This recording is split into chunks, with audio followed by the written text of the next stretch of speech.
मी शिग्रताच किचनमध्ये आपले खूप खूप स्वागत आहे। आज आपण सर्वांना आवडणारी दाल बाटी किंवा याला दाल बट्टी म्हणतात, आपण हा पदार्थ करणार आहोत।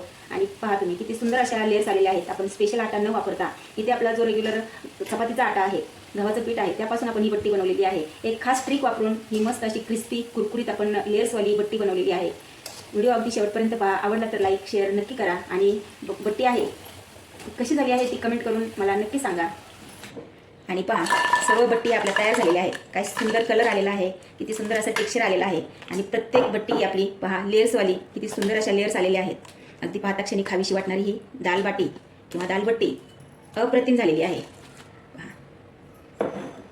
आणि बाटीसोबत खाण्यासाठी आपलं असं झणझणीत चमचमीत आपलं वरणही तयार आहे।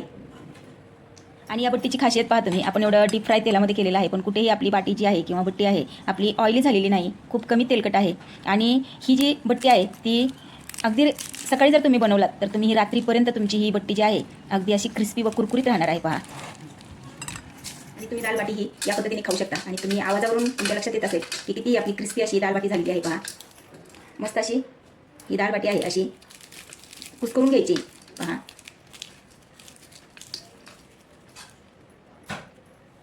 आणि यावरती मस्त अशी चमचमीत डाळ घालायची। यावरती लिंबू पिळून घ्यायचा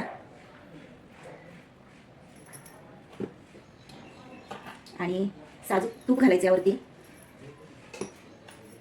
आणि मस्त कांदा असा तोंडी लावायला आणि असा ताव मारायचा यावरती। पहा, या पद्धतीने तुम्हाला माझी दाल बाटी बनवण्यासाठी मी इथे 3 वाटी गव्हाचं पीठ घेतलेलं आहे। आणि हे आपलं साधं गव्हाचं पीठ आहे, घरातील आपण जे रेग्युलर पीठ असतं चपातीचं, तेच मी पीठ इथे घेतलेलं आहे। आणि मी 3 माणसासाठी 3 ते 4 माणसासाठी मी ही दाल बाटी बनवत आहे। तर प्रत्येकी 1 वाटी या प्रमाणात मी हे 3 वाटी पीठ। आणि दाल बाटी बनवण्यासाठी गव्हाचं पीठ हे जाडसर असावं लागतं, पण आपलं जाडसर हे पीठ नसतं घरातील। तर मी आता यामध्ये बारीक रवा घालत आहे। पहा, या वाटीने 1 वाटी रवा आहे, असं हे 3 वाटी गव्हाचं पीठ 1 वाटी रवा, असं हे 3 ते 4 माणसासाठी मी दाल बाटी बनवत आहे। आणि तुमच्याकडे जर जाडसर पीठ असेल गव्हाचं तर तुम्ही रवा स्किप करू शकता, रवा नाही घातला तरी चालेल तुमचं जर गव्हाचं पीठ जाडसर असेल तर। आता आपण हे मिक्स करून घेऊ आणि लगेच यामध्ये आपली दाल बाटी आहे ती पचायला हलकी व्हावी, कारण हा पदार्थ आहे तो जड असतो पचायला, त्यामुळे मी ते ओवा जो आहे तो हातावर क्रश करून घालत आहे। पहा, त्यासोबतच हिंग घालत आहे।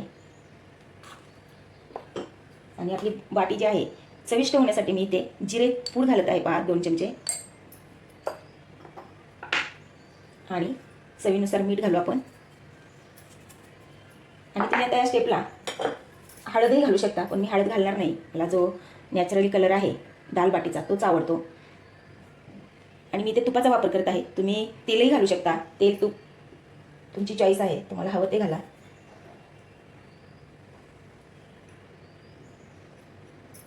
आपण व्यवस्थित हे पिठाला चोळून घेऊ। आणि पण दाल बाटी ही शक्यतो साजूक तुपातली छान लागते। आणि आपली दाल बाटी ही तुपामुळे अतिशय ही खुसखुशीत क्रिस्पी होणार आहे, रवा घातल्यामुळे कुरकुरीत होणार आहे आणि अशी पिठाळ नाही लागणार। आणि तुमच्याकडे जर जिरे पूड वगैरे नसेल तर तुम्ही धनापूड, ओवा आणि जिरे आणि थोडंसं मीठ घालून तुम्ही त्याची भरड मिक्सरवरती करून घ्यायची आहे जाडसर, आणि तीही तुम्ही यामध्ये घालू शकता। पहा, आता छान असं आपलं तूप हे चोळून घेतलेलं आहे मी। आता आपण कोमट पाणी घेतलेलं आहे। पहा, कोमट पाण्यामध्ये आपल्याला हे पीठ जे आहे ते भिजवून घ्यायचं आहे। आणि थोडं थोडं पाणी घालत आपल्याला हा घट्टसर असा गोळा बनवायचा आहे। आपली जी चपातीची कणिक असते रेग्युलर त्याच्यापेक्षा हा थोडा आपण घट्टसर असा गोळा मळणार आहोत। आपल्याला सैल ठेवायची नाही ही कणिक।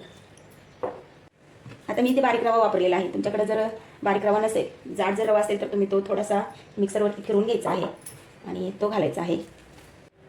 आणि पहा, या पद्धतीने मी ही कणिक जी आहे ती नेहमीच्या कणिकेपेक्षा घट्ट अशी मळून घेतलेली आहे।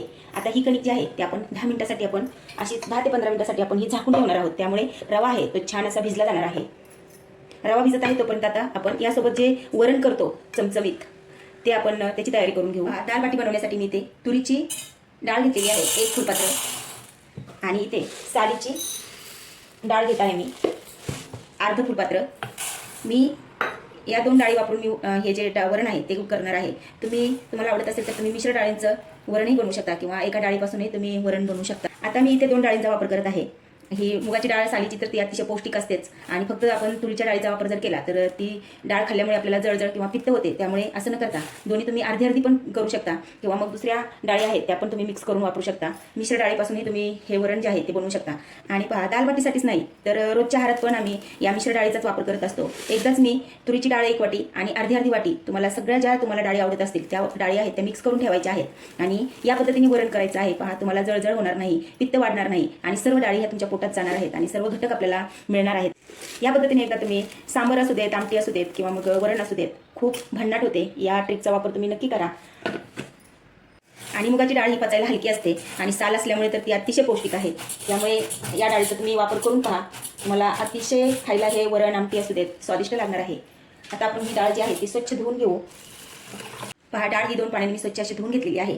आता यामध्येच मी एक मोठ्या आकाराचं पिकलेलं टोमॅटो घालत आहे. हे टोमॅटो डाळीसोबत अतिशय छान शिजलं जातं आणि त्याचा छान असा अर्क पूर्ण वरणामध्ये उतरतो. आणि नाहीतर मोठे तुकडे राहिले की मुलं काढून टाकतात. आणि पहा, चिमूटभर हळद घालत आहे मी यामध्ये.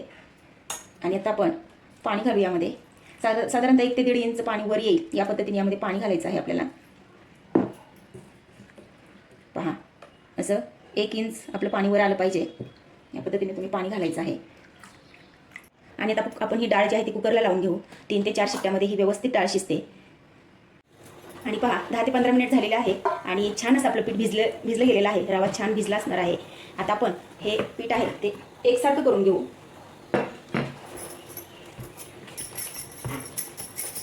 या पद्धतीने. आणि पहा, या पद्धतीने असा रोल करून घेतलेला आहे आणि याचे आपल्याला 6 ते 7 असे समान आकाराचे गोळे आपण करून घेऊ. पहा, या पद्धतीने. पहा, साधारणतः 7 गोळे झालेले आहेत आपले. त्यातील 1 गोळा घेऊ आपण आणि हे बाकीचे गोळे आहेत ते झाकून ठेवू. 1 गोळा घेऊन आपल्याला लाटून घ्यायचा आहे. पहा, आणि अतिशय छान आपलं पीठ भिजलं गेलेलं आहे. सहज लाटता येते, अगदी पीठ न लावता आपण लाटू शकतो. आणि जमेल तितकी पातळ लाटून घ्यायची.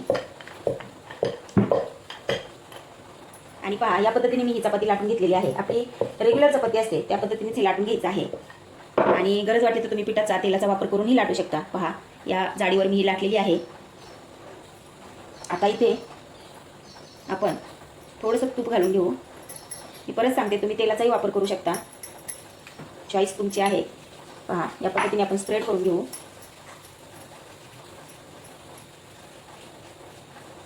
आणि पहा, एक बाजू आपल्याला अर्धी आहे ती यावरती फोल्ड करायची. परत थोडासा तुपाचा हात घ्यायचा, तूप लावून घ्यायचं. परत ही साईड उचलायची आणि या पद्धतीनेच यावरती फोल्ड करून घ्यायची. इकडे पण थोडंसं तूप लावून घेऊ. आणि परत ही साईड आहे ती आपण यावरती फोल्ड करायची आणि इकडे पण थोडासा आपण तुपाचा हात फिरू. असे केल्यामुळे लेयर्स अतिशय छान पडतात. बाटी खायला अतिशय हलकी होते कारण ही बाटी आहे पचायला जड असते.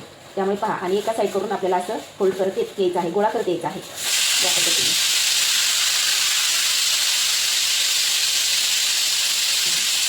आपली तिकडे डाळ पण शिजलेली आहे. आणि पहा, हलक्या हाताने आपल्याला हा गोळा करायचा आहे. अजिबात प्रेस करायचं नाही, खूप हलका हात ठेवायचा आहे. आणि या पद्धतीने पहा, असा गोलाकार ह्याला आकार द्यायचा आहे. पहा, आता आपण या पद्धतीने करून घेऊ. आणि पहा, मी दुसरी चपाती लाटून घेतलेली आहे आणि तुम्हाला आता मी दुसरी पद्धत दाखवत आहे. तुम्हाला जी सोपी वाटेल त्या पद्धतीने तुम्ही बाटी करा. आता आपण यावरती तूप लावून घेऊ. स्प्रेड करून घ्यायचं आहे.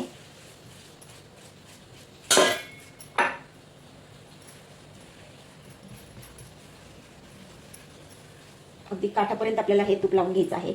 आणि पहा, आपल्याला हे आता या पद्धतीने फोल्ड करायचं आहे. पहा, खूप सोपी पद्धत आहे. या पद्धतीने आपण हा रोल तयार केलेला आहे. आता मी एका इथे चपातीची मी तुम्हाला करून दाखवलेला आहे. तर तुम्ही या पद्धतीने एकावर 1, 2, 3 ठेवून या पद्धतीने तुम्ही रोल करून घ्यायचा आहे आणि त्याच्या बाट्या बनवायच्या आहेत.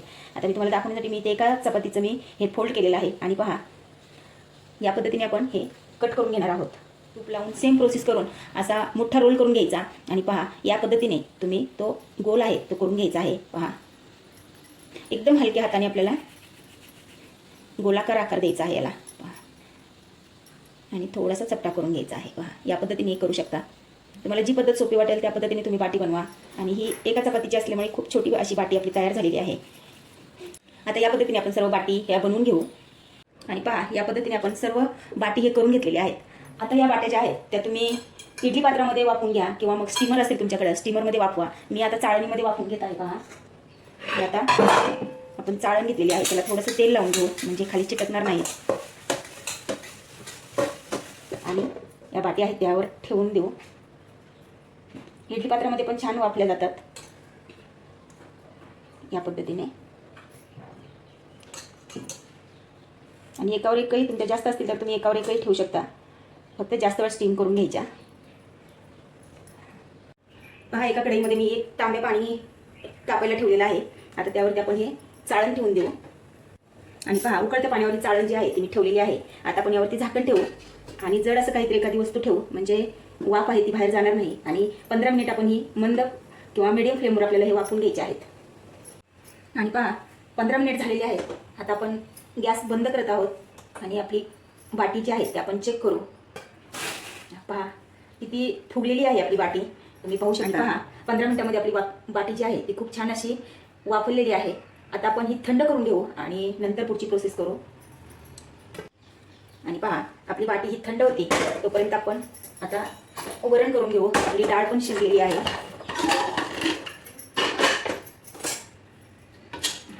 छान अशी आपली डाळ ही शिजलेली आहे. पहा, आता आपण ही डाळ जी आहे ती घोटून घेऊ आणि छान अशी शिजली गेलेली आहे. पाहू शकता तुम्ही, मस्त मऊ झालेली आहे. आता आपण ही डाळ जी आहे ती आपण पळीच्या साहाय्याने चांगली एकजीव करून घेऊ. आणि टोमॅटो आपण यामध्ये घातल्यामुळे पहा मस्त असं शिजलं गेलेलं आहे, सर्व आर्क यामध्ये उतरलेला आहे. आणि या पद्धतीने टोमॅटो यामध्ये आपण शिजवून घेतल्यामुळे आपल्याला वरण करायला फार वेळ लागत नाही, कारण टोमॅटो शिजायला खूप वेळ जातो. आपण यामध्ये गरम पाणी घालायचं आहे. आता मी यामध्ये गरम पाणी घालत आहे.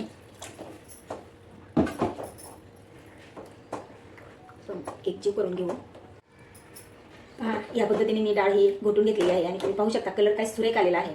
आणि आपण सालीची मुगाची डाळ घातल्यामुळे किती सुंदर अशी डाळ दिसत आहे. पहा, अगदी मीठ आणि तूप टाकून असं फोडणी न घालता सुद्धा हे वरण खूप छान लागते भातासोबत. आणि पहा, गॅस चालू करून कढई ठेवलेली आहे आणि त्यामध्ये मी 2 पळ्या तेल घातलेलं आहे. पहा, आता तेल चांगलं गरम झालं की आपण यामध्ये मोहरी घालू. मोहरी छान तडतडली आहे. आपण जिरे घालू.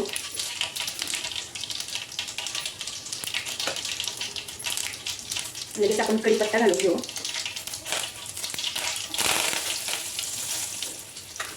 आणि बारीक चिरलेला कांदा आहे तो घालू.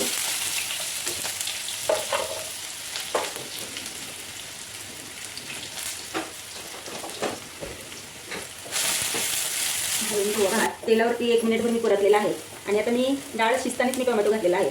तुम्ही जर घातलं नसेल तर तुम्ही या स्टेपला टोमॅटो घालून परतून घ्यायचं आहे. आणि टोमॅटो चांगलं शिजेपर्यंत आपल्याला ते परतून घ्यायचं आहे. आता आपण लगेच यामध्ये हिरवी मिरची आहे ती घालू. तिखटाचं प्रमाण तुम्ही तुमच्या आवडीनुसार करा, पण मला असं झणझणीत आवडतं म्हणून मी ते हिरवी मिरचीचाही वापर करत आहे.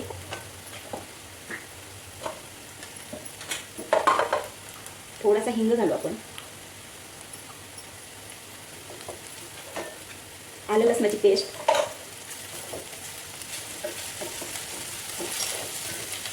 गॅसची फ्लेम ही लो ठेवायची आहे.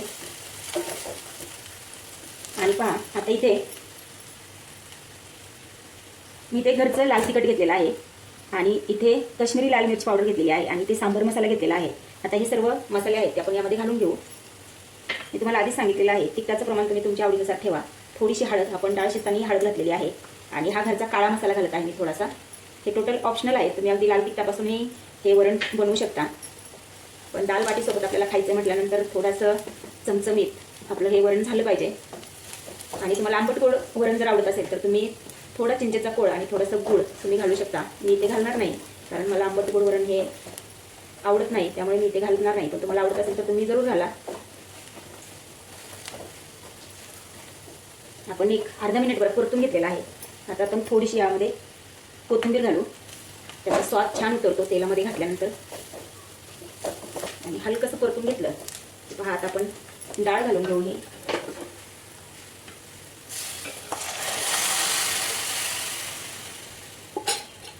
आणि वरणाचा घट्टसरपणा तुमच्या आवडीनुसार कमी अधिक करा. तुम्हाला ज्या कन्सिस्टन्सीचं वरण आवडतं त्या पद्धतीने तुम्ही यामध्ये पाणी ॲड करा.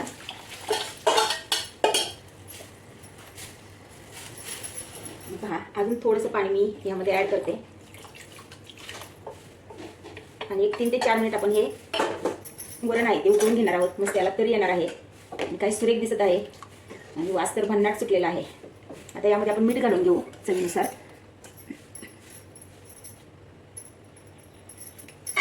हलवून घेऊ आपण व्यवस्थित आणि वरून परत थोडीशी आपण कोथिंबीर घालू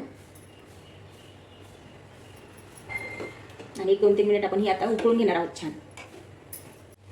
आणि पहा, एक 3 ते 4 मिनिट झालेलं आहे आणि मंद आचेवर हे वरण जे आहे ते उकळू दिलेलं आहे. आणि पहा किती सुरेख अशी आपली तरी आलेली आहे वरणाला. आता आपण हे उतरून ठेवू आणि पहा छान अशी आपली बाटी ही थंड झालेली आहे. आता आपण ही कट करून घेऊ आणि आपण जी बाहेर बाटी खातो ती भट्टीमध्ये भाजून घेतात आणि तुम्हाला आता ही जी बाटी आहे ती आपण कट करू. पहा खूप सुंदर अशा लेअर येतात त्याला, तुम्ही पाहू शकता. पहा, आणि तेलात घातल्यानंतर तर खूपच मोकळ्या होतात या लेयर्स आणि खायला अतिशय ही क्रिस्पी खुसखुशीत बाटी लागते. आता एकाचे 2 भाग करा किंवा मग तुम्ही 4 भागही करू शकता. पहा, मी आता 4 करत आहे. पहा, या पद्धतीने कट करून घ्यायचे आहेत. तुम्हाला जी साईज आवडते त्या प्रमाणात तुम्ही कटिंग करा.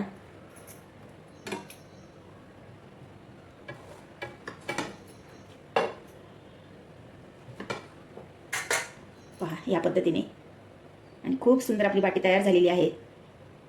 आता ही कटिंग केलेली बाटी जी आहे ती आपण याला बाटी म्हणतात किंवा बट्टी म्हणतात.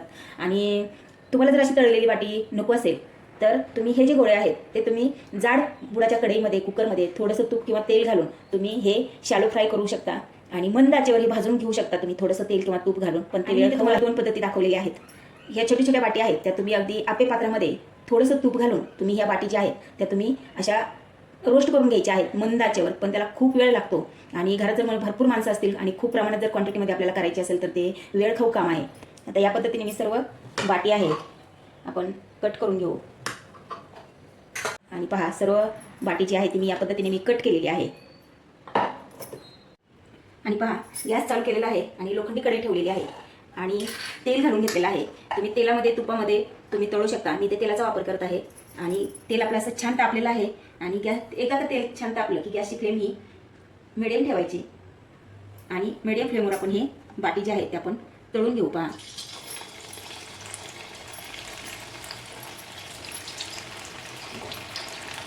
आणि मंद आचेवरच तळायचं आहे म्हणजे बाटी ही आतपर्यंत तळली जाते, क्रिस्पी होते, खुसखुशीत होते.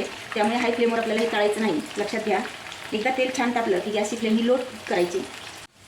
आणि पहा, एक 2 ते 3 मिनिट झालेले आहेत आणि गॅसची फ्लेम ही अगदी लो आहे आणि तुम्ही कलर पहा किती सुंदर असा कलर आलेला आहे. आणि आपण आता पलटी करून घेऊ आणि बाटीला किती सुंदर अशा लेअर आलेल्या आहेत. पहा, खूप सुंदर लेअर आलेले आहेत. आपण पलटी करू आणि अशा सोनेरी कलरवर आपण ह्या आहेत बाटी किंवा बट्टी आपण ह्या काढून घेऊ. आणि आपण ही बाटी किंवा बट्टी बनवण्यासाठी आपण स्पेशल असा पिठाचा वापर केलेला नाही. घरातील अवेलेबल साहित्यातून आपण ही बाटी बनवलेली आहे आणि किती सुंदर आणि अशी कुरकुरीत आपली बाटी तयार झालेली आहे. अगदी लहानांपासून तर मोठ्यांपर्यंत सर्वांना ही बाटी आवडणार आहे. लहान मुले तर आवडीनं खाणार आहेत. आपण वाफवून घेतल्यामुळे ही बट्टी जी आहे ती अतिशय पचायला हलकी होते. किती प्रमाणात तुम्ही खाल्ली तरी अजिबात त्रास होणार नाही, कारण हा गव्हाचा पदार्थ असल्यामुळे पचायला अतिशय जड असतो. आणि पहा, छान असा कलर आलेला आहे. आता आपण ही बाटी जी आहे ती काढून घेऊ आणि खूप सुंदर अशा लेयर्स आलेल्या आहेत, पाहू शकता तुम्ही. आणि पहा, या कलरवरती आपण बाटी जी आहे ती आपण काढून घेऊ आणि तुम्ही जवळून पहा काय सुरेख अशा लेअर आलेल्या आहेत त्याला. खूप सुंदर अशी आपली बाटी तयार झालेली आहे. आपण यामध्ये काढून घेऊ आणि पहा, या कलरवरती मी आता सर्व आपली बाटी जी आहे आपण तळून घेऊ.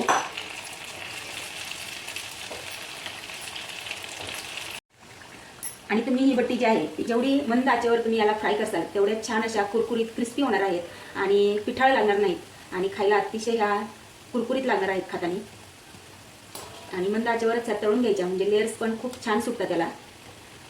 आणि घरातीलच अवेलेबल साहित्यातून आपण पहा अशी अतिशय मस्त क्रिस्पी अशी आपण ही दाल बाटी बनवलेली आहे. तुम्ही आवाजावरून तुमच्या लक्षात येत असेल कितीही कुरकुरीत झालेली आहे आणि कलरही काय सुरेख आलेला आहे. पहा, अगदी पाहता क्षणी आपल्याला खावीशी वाटणारी ही दालबट्टी कशी झाली हे मला कमेंट करून नक्की सांगा. आणि पहा, माझी सर्व बाटी ही तळून झालेली आहे आणि तुम्ही पाहू शकता तेलही आपल्याला किती कमी लागलेलं आहे. अजिबात ही बाटी जी आहे ती तेलकट होत नाही, अतिशय कमी तेलकट आणि खायला तर अतिशय अप्रतिम लागते. नक्की करून पहा. तुमच्याकडे जर पाहुणे येणार असतील तर तुम्ही त्यांच्यासाठी हा बेत करू शकता. किंवा आता पावसाळा आहे, पावसाळ्यामध्ये रात्रीच्या जेवणाला तुम्ही हा असा फक्कड बेत करू शकता. आणि आपली ही 3 ते 4 व्यक्तींसाठी ही दालबाटी इथे तयार झालेली आहे. आणि पहा, दालबाटीचा मस्त सुगंध घरामध्ये सुटलेला आहे. आणि पहा, अगदी बॅचलर सुद्धा किंवा नवशिकाऊ सुद्धा ही दालबाटी सहज अगदी बनवू शकणार आहे. घरातील अवेलेबल साहित्यातून अशी मस्त डिश आपली तयार होते. नक्की करून पहा. तर अशाच नवनवीन रेसिपीज पाहण्यासाठी श्रीलताज किचनला फॉलो करा. माझ्या चॅनलवर नवीन असाल सबस्क्राईब करा. माझी रेसिपी आवडली तर नक्की लाईक शेअर करा. कमेंट करायला विसरू नका. परत भेटूया अशाच मस्त आणि जबरदस्त रेसिपी सोबत. तोपर्यंत धन्यवाद.